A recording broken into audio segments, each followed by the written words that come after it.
بسم اللہ الرحمن الرحیم۔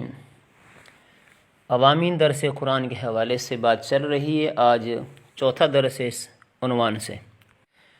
تو علماء کرام عوام الناس کی فہم اور سمجھ کے مطابق درس قرآن کیوں نہیں دیتے، یا کوئی تقریر اتنی آسان ترین لفظوں میں کیوں نہیں کرتے، اس کی چند وجوہات میں آج عرض کرتا ہوں۔ تو اس کی پہلی وجہ نمبر 1، علماء کرام میں سے جو بڑی علمی شخصیات ہیں، جامع المعقول ہستیاں جن کو کہا جاتا ہے، وہ عوامی سطح کی بات وہ کر ہی نہیں سکتے۔ ان کی آسان بات بھی مشکل ہوتی ہے، جیسے کہ اس کی مثالیں موجود ہیں۔ حضرت قاسم نانوتوی صاحب رحمۃ اللہ علیہ کی کتابیں دیکھ لیں، حکیم الامت اشرف علی صاحب تھانوی رحمۃ اللہ علیہ کی بیان القرآن دیکھ لیں، ان کی دیگر بیانات مواعظ کو دیکھ لیں۔ اسی طرح تفسیر عثمانی کو بھی دیکھ لیں۔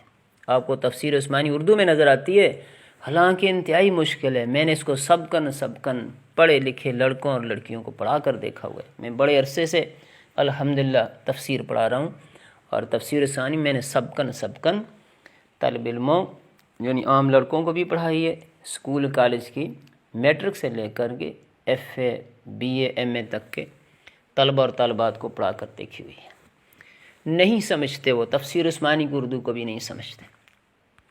اسی طرح جو علماء کرام صرف مدرسین ہیں، عوام کے ساتھ ان کا تعلیمی تعلق نہیں ہے، ان کی بات بھی عوام الناس کی ضرورت اور ان کے فہم کے مطابق نہیں ہوتی۔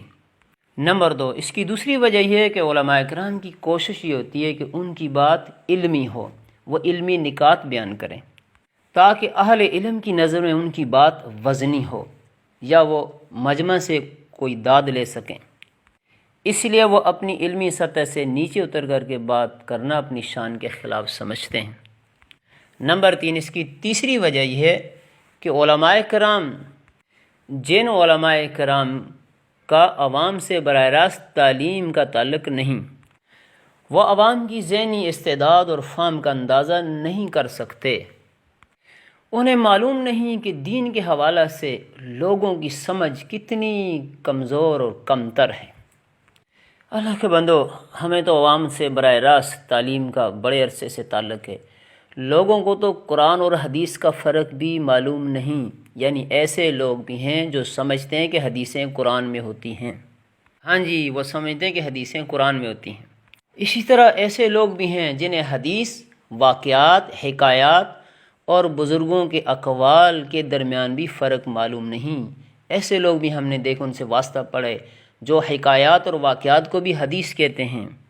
اسی طرح ایسے لوگ بھی ہیں جو قرآن کی تفسیر کو عین قرآن سمجھتے ہیں، قرآن کی تفسیر کو بھی بعین ہی قرآن سمجھتے ہیں۔ اور ایسے سادے لوگ بھی ہیں کہ بعض قرآن مجید والے ہوتے ہیں نا، طبع والے، قرآن مجید شائع کرنے والے، وہ قرآن مجید کے شروع میں کوئی جنتری، کوئی فال، کوئی اس طرح کی باتیں دے دیتے ہیں۔